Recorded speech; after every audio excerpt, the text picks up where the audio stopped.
أجمعين.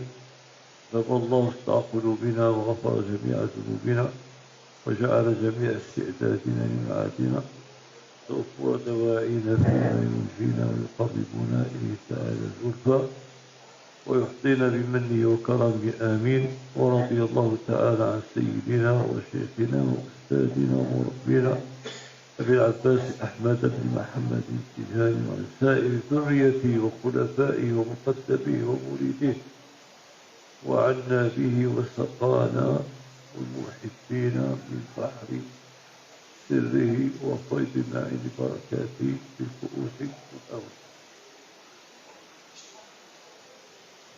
Bismillahirrahmanirrahim. Beliau telah basmalah hamdalah kemudian bersalawat kepada Nabi Muhammad sallallahu alaihi wasallam dan memohon ridha Allah kepada semua sahabatnya Rasulullah sallallahu alaihi wasallam, keluarganya Nabi Muhammad sallallahu alaihi wasallam, dan mudah-mudahan Allah Subhanahu wa taala merahmati kita semua yang hadir dan memberikan ampunan kepada kita semua yang hadir, dan mudah-mudahan Allah Subhanahu wa taala membersihkan hati kita semua dan menyampaikan kita kepada cita-cita kita semuanya. Dan mudah-mudahan Allah Subhanahu wa taala memberikan keridhaannya yang sempurna kepada guru mulia kita Maulana Syekh Ahmad bin Muhammad At-Tijani radhiyallahu an, dan kepada khulafa'nya dan kepada zuriyahnya Syekh Ahmad bin Muhammad At-Tijani radhiyallahu an, dan mudah-mudahan beliau Allah Subhanahu wa taala memberikan ridha-Nya kepada kita semua yang hadir dengan kemuliaan Syekh Ahmad Tijani radhiyallahu anhu. Ayyuhal ikhwan, ayyuhal ahbab, assalamualaikum warahmatullahi wabarakatuh. كل العالم الإسلامي من المحبين يترقبون ذكرى عزيزة على قلوبهم، وهي ذكرى مولد سيدنا مولانا رسول الله صلى الله عليه وسلم. العالم كله يترقب هذه الذكرى، وإن كان التيجانيون في العالم يعيشون معه العام كله لا يوم واحد، ومن الأوقات التي يعيشون فيها معه صلى الله عليه وسلم وقت قراءة الوظيفة وهيئة الجمعة. معلوم أنه يحضر صلى الله عليه وسلم، فنحن نشارك العالم الإسلامي من المحبين في ليالي المولد. تختلف اختلاف المناطق، منهم من يحتفل الشهر كله، منهم من يحتفل الأسبوع الأول، منهم من يحتفل ليلة، وهذا يرجع لطاقته. لكن نحن الليلة ليلة المولد نخصها بالمزيد من النشاط، من المديح، من الصلاة والسلام على رسول الله، من الموعظة الحسنة، من ملاقاة الإخوان ومصافحتهم وتجديد العهد بينهم على أن نسير في طريق مولانا الشيخ رضي الله عنه. Hadirin yang dirahmati Allah, alam semesta, semua makhluk ini bergembira menyambut lahirnya Nabi Muhammad sallallahu alaihi wasallam. Menyambut bulan lahirnya Nabi Muhammad sallallahu alaihi wasallam, alam semuanya merayakan, berbahagia, berguncang semuanya, merasakan kenikmatannya, merasakan hakikatnya. Dan kita alhamdulillah, kita bersekutu dengan alam di dalam kebahagiaan kita terhadap lahirnya Nabi Muhammad sallallahu alaihi wasallam setiap hari. Setiap hari kita menyambut hakikat ini dengan apa? Dengan duduk di dalam wazifah. Yang mana di dalam wazifah tersebut kita dari awal udah nyambut hadirnya Nabi Muhammad sallallahu alaihi wasallam sampai beliau hadir. Alam menyambut hadirnya Rasulullah sallallahu alaihi wasallam dan sampai hadirnya Nabi Muhammad sallallahu alaihi wasallam terus berbahagia. Kita terus dibikin bahagia menyambut hadirnya Nabi Muhammad sallallahu alaihi wasallam. Dia bersekutu dengan alam, alam melihat hakikat hadirnya Rasulullah SAW. Kita enggak melihat, tapi kita setiap hari disuruh bahagia menyambut hadirnya Rasulullah Sallallahu Alaihi Wasallam. Meskipun berbeda-beda, setiap negeri-negeri dan kota-kota berbeda-beda di dalam penyambutannya. ada yang bareng-bareng sekali, ada yang setiap hari, berbeda-beda, akan tetapi semua itu adalah bentuk kecintaan kepada Nabi Muhammad sallallahu alaihi wasallam. لهذا أوصي نفسي وإياكم أيها الإخوان على أن تحافظوا على الوظيفة اليوم، لا تغفلوها. كل من كان قريبا من زاوية من الزوايا الأحمدية يشارك إخوانه ولو مرة واحدة في اليوم في حضور الوظيفة والهيلة يوم الجمعة، لأن الوظيفة لها فضل كبير. قال عنها مولانا الشيخ رضي الله تعالى عنه: لو يعلمون ما في الوظيفة من الخير، لو يعلمون ما في الوظيفة من الخير لأتوها ولو حبوا. ويكثر فضلك وأجرك على قدر كثرة الخطى. إذا كنت تستطيع أن تمشي على رجليك فنعم ذلك، لم تستطع إلا بالسيارة أو الدباب فلا تعجز. شارك إخوانك واقصد بذلك التقرب إلى الله والاحتفال به صلى الله عليه وسلم، لأن أحد العارفين بالله تعالى رأى في المنام، رأى الرسول صلى الله عليه وسلم وسأله عما يفعله الناس في المولد من الاحتفال والسرور والإطعام والمدح، فقال له عليه الصلاة والسلام: من فرح بنا فرح بنا. وفي حضوركم الوظيفة يفرح بكم ويفرح بكم مولانا الشيخ رضي الله عنه، لأنكم تمسكتم بمنهج. Oleh karena itu pesan saya, kata beliau, jangan sekali-kali kita meninggalkan wazifah. Jangan sekali-kali kita meninggalkan wazifah berjamaah seumur hidup kita. Berkata Maulana Syekh Ahmad bin Muhammad At-Tijani radhiyallahu an, kalau manusia tahu itu pahala, kalau manusia itu tahu pahala hadir di dalam wazifah berjamaah, niscaya mereka akan hadir, memaksakan hadir meskipun harus merangkak. Meskipun harus merangkak. Naam. Dan kata beliau, pahala, bobot pahala kita hadir wazifah tergantung banyaknya langkah kita dalam melangkahkan kaki menuju wazifah tersebut. Tambah jauh kita melangkah ke wazifah, tambah gede pahala wazifah kita. Dan wazifah itu kita niatkan bahagia dengan lahirnya Nabi Muhammad SAW. Kita niatin maulid di dalam wazifah kita setiap hari. Karena salah satu kekasih Allah Subhanahu wa taala bermimpi ketemu sama Nabi Muhammad SAW. Kemudian bertanya kepada Rasulullah SAW tentang bagaimanakah keadaan nasib orang-orang yang bikin maulid di mana-mana.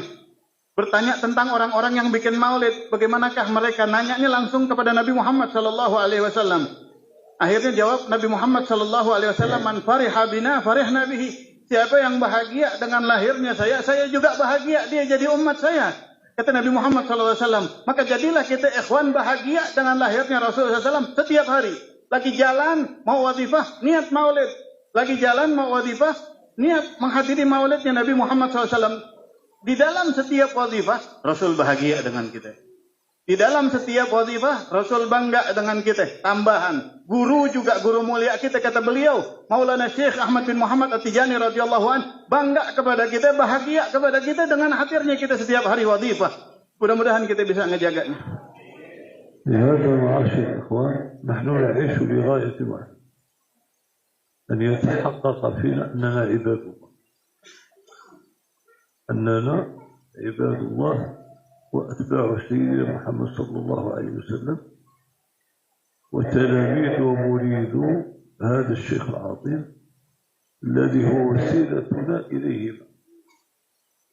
جاء في دعاء الجمعة: بك توسلنا إلى النبي وبكما لربنا العلي. نحن نعيش أيامنا في كل يوم نعرض أنفسنا على شروط الطريق، هل نحن متمسكون بها؟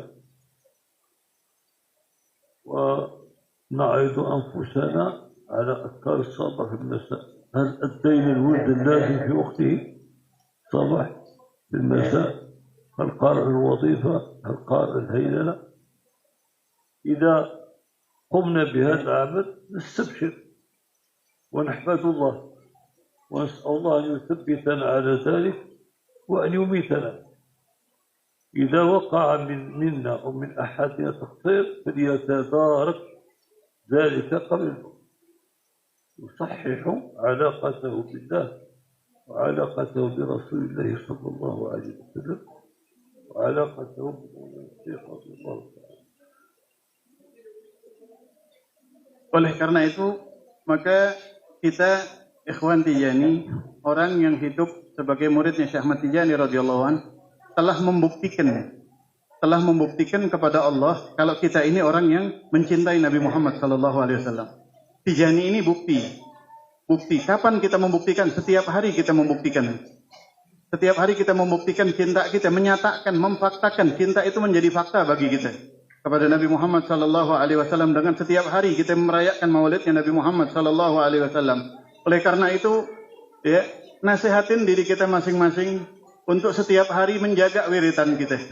Nasihatin diri kita masing-masing untuk setiap hari enggak absen hadir wadifah. Nasihatin diri kita masing-masing untuk setiap hari megangin syarat yang diberikan sama Rasulullah SAW kepada semua muridnya di dalam tariqah ini. Nasihatin diri kita masing-masing. Sampai kapan? Sampai meninggal kita. Maka ketika kita meninggal terus berpegang terhadap ini, niscaya wafatnya kita akan menjadi orang yang bahagia dan bersyukur hidup istiqamah menjadi muridnya Syekh Ahmad bin Muhammad At-Tijani radhiyallahu anhu. وأخيرا أذكركم بهذا الرجل العظيم، سواء من أخذ عنه مباشرة أو أخذ من أخذ عنه.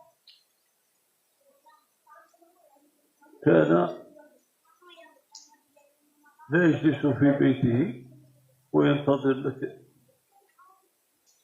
كان يتنقل إليه من مكان إلى مكان ومن جزيرة إلى الجزيرة على رجليه وعلى الدباب وعلى السيارة وفي الطائرة وفي الباخر، ما ترك موضعا فيه اتجاهية في هذه الأرض الطيبة، سواء في جاوة الشرقية أو الوسطى أو الغربية أو كلمة، إلا وذهب إليه، ولا غرض له إلا أن يذكرهم بالله ويذكرهم برسول الله صلى الله عليه وسلم ويذكرهم بالمربي الأعظم سيد أحمد التجاني رضي الله عنه، حتى مات على ذلك. آخر عام قام به كان يذكر الهيللة معه، وأخذوا ابن الستة ثم توفي عنه.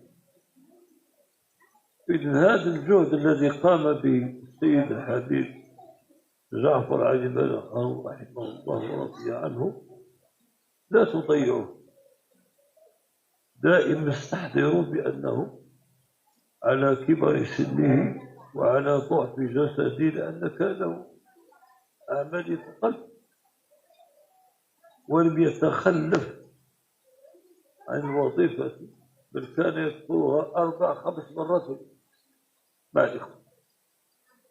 هذا ما أوصيكم، أنتم بخير وعلى خير وفي خير ما التزمتم منهج السيد الحبيب جعفر علي بهارون رضي الله عنه. Kemudian terakhir saya ingin mengingatkan antum semuanya tentang beliau Abuna Al-Habib Ja'far bin Ali Baharun. Beliau Abuna Al-Habib Ja'far bin Ali Baharun adalah orang yang nggak bisa diam di tempat. Setiap waktunya itu beliau pindah dari satu tempat ke tempat yang lain. Bahkan ketika di rumahnya beliau melayani ikhwan. Tidak ada tempat, ya, nggak ada tempat Tijani kecuali beliau hadir ke situ. Dan nggak ada tujuan beliau keliling ke tempat ikhwan dimanapun itu kecuali untuk mengingatkan mereka semuanya kepada Allah Subhanahu Wa Taala. Nggak punya tujuan lain. Abuna Al-Habib Ja'far bin Ali Baharun radhiyallahu anhu nggak punya tujuan lain kecuali ingin mengingatkan, ngajak kita semuanya kepada Allah Subhanahu Wa Taala. Ngajak kita. Padahal beliau itu sampai wafatnya demikian. Sampai Allah takdirkan hari terakhir hayat beliau masih helalah. Masih ngimamin helalah berjamaah. Kita hari Jumat terakhir, hari Sabtunya, malam Sabtunya udah ke rumah sakit. Ini tanda kesungguh-sungguhan beliau ingin diaku jadi muridnya Syekh Ahmad Tijani radhiyallahu anhu. Tadi beliau mengatakan barang siapa orang yang agak kendor, atau kawan kita lihat agak kendor, kita betot, kita tarik bukti cinta kita kepada dia. Dan kalau kita pribadi kita agak kendor, lihat beliau kagak pernah meninggalkan wazifah berjamaah seumur hidup sekalipun. Bahkan sehari bisa sampai 5 kali, bisa sampai 7 kali. Beliau padahal enggak kuat. Bukannya lemah, beliau udah sepuh. Kadang-kadang suaranya sampai hilang. Kita tahu semua beliau udah pernah dioperasi. Sudah dioperasi bebas, dibelah sininya. Itu enggak sama fisiknya dengan kita yang sehat. Beliau yang demikian aja nggak mau ketinggalan wazifah setiap harinya bisa sampai 5 kali, bisa sampai 7 kali. Apa sebab? Ingin membuktikan cintanya kepada Nabi Muhammad sallallahu alaihi wasallam. Maka kata beliau, pesan beliau kepada kita, kalau kita pengen menjadi ikhwan yang bahagia, ikutin beliau. Pengen mencontoh siapa di Tijani ini, di dalam Tijani pengen kita cari orang contoh beliau, maka kita akan bahagia.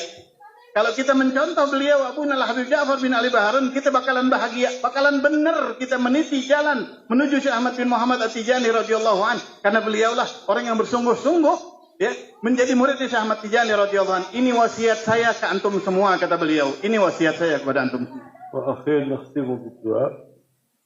أولا صاحب البيت صاحب الزاوية قائم على هذا الذي دعا الإخوان وجمعهم في هذه الليلة ويسمعهم في ليالي الثالث. قواه الله على ذلك. والرسول صلى الله عليه وسلم قال من أسدى إليكم معروفا فكافي، فإن لم تستطيعوا فادعوا، فندعو الله له أن يتقبل منه أعماله وأن يزيده محبة وتعظيما وإجلالا وتكريما لهذه الخالقة المفضلة، وأن يحقق نسبته ويحققنا جميعا بالنسبة إلى مولانا الشيخ رضي الله تعالى، وأن يبارك في أهله وفي ذريته وفي تجارته، وأن يرزقه الرزق الحلال الطيب المبارك الواسع بغير تعب ولا نصب ولا منة، وأن يصرف عنه الأشرار، وأن يجعل هذا المكان منزل خير وبركة وسوق خير يأوي إليه أهل الخير ويصرف عنه أهل الشر، وأن يبارك في زوجته في أولاده وفي بناته وفي إخوانه وفي عائلته، وأن يجازي عنه والديه إن كان ميتين، الله أن يتغمدهما برحمته الواسعة، وأن يجعل ما يقوم به من هذا العمل في ميزان حسناته، كما أسأل الله أن يجازي كل من لبى هذه الدعوة وأن يقضي حوائج الجميع. اللهم يا فارق الحب والنوى أعطي لكل واحد من الإخوان الحاضرين والغائبين معنا. أسأل الله الفرج يعني المغبونين في الأرض، ومنهم يعني أهل الرباط أهل غزة، أسأل الله أن يفرج عنهم وأن ينصرهم على اليهود الغاصبين، كما أسأل الله عز وجل أن يكتب هم المهمومين وأن يقضي الدين عن المدينين، وأن يحفظ هذه الأرض أرض أندلسيا من شرقها إلى جنوبها ومن شمالها إلى غربها، وأن يبارك في أمطارها وفي أنهارها وفي زرعها وفي نسلها، وأن يوحد شعبها، وأن يبعد عنهم فتن ما ظهر منها وما بطن. جزاكم الله خير على تلبية هذه الدعوة. اللهم صل على سيدنا محمد الفاتح لما أغلق والخاتم لما سبق ناصر الحق بالحق والهادي وعلى آله حق قدره ومقداره سبحانه وتعالى.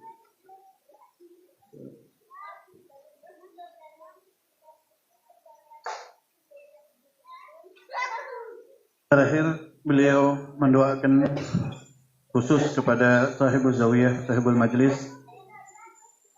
yang telah menyambut beliau dengan baik, melayani beliau sepenuh hati. Beliau mengharapkan agar datuk beliau Nabi Muhammad sallallahu alaihi wasallam membalas. Karena Rasul bersabda, "Man asda'a ila baiti ma'rufan ana ukafi'uhu yawm wa lam yukafi'hu ana ukafi'uhu yaumil qiyamah." Tadi kata beliau, Rasul sallallahu alaihi wasallam bersabda, siapa orang yang berbuat baik kepada keturunan saya dan belum dibalas, nanti saya yang balas di hari kiamat. Mudah-mudahan Allah balas dengan banyak panjang lebar banget tadi, sampai ngiri aneh. Haji Sadiq didoain panjang lebar banget, biar dapat keberkahan dunia sampai akhirat, dimudahin semua urusannya, diberikan perlindungan sama Allah Subhanahu wa taala. Tempat ini biar ditambahin keberkahan sama Allah Subhanahu wa taala. Yang datang ke tempat ini mudah-mudahan semua orang baik. Mudah-mudahan orang yang kagak baik enggak dikasih datang ke sini sama Allah Subhanahu wa taala. Dan mudah-mudahan semua penduduk negeri kita ini diberikan keberkahan sama Allah Subhanahu wa taala. Yang sibuk di sawah, berkah sawahnya. Setiap hujan juga mudah-mudahan menjadi hujan yang membawa keberkahan. Setiap keadaan membawa keberkahan. Dan mudah-mudahan Allah Subhanahu wa taala memberikan jalan keluar, memberikan keselamatan dan perlindungan kepada saudara-saudara kita di Palestina, di Gaza. Mudah-mudahan Allah memberikan kemenangan kepadanya, dan panjang lebar lagi tadi doa beliau mudah-mudahan diijabah sama Allah Subhanahu wa taala. Dan beliau mengatakan terima kasih juga kepada semuanya yang hadir. Mudah-mudahan Allah balas kebaikan antum dunia sampai dengan kebaikan yang baik. Ini yang dapat Al-Faqir terjemahkan. Mohon maaf kurang lebihnya. Assalamualaikum warahmatullahi wabarakatuh.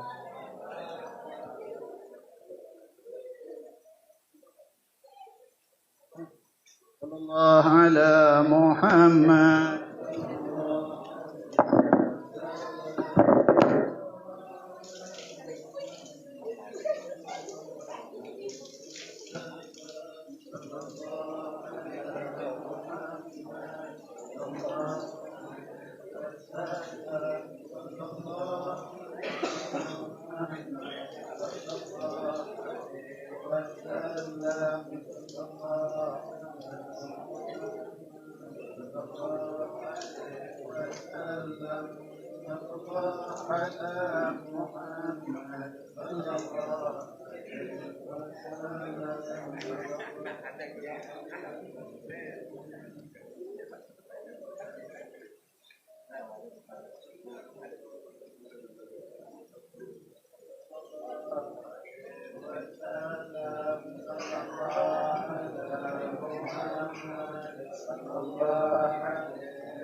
والسلام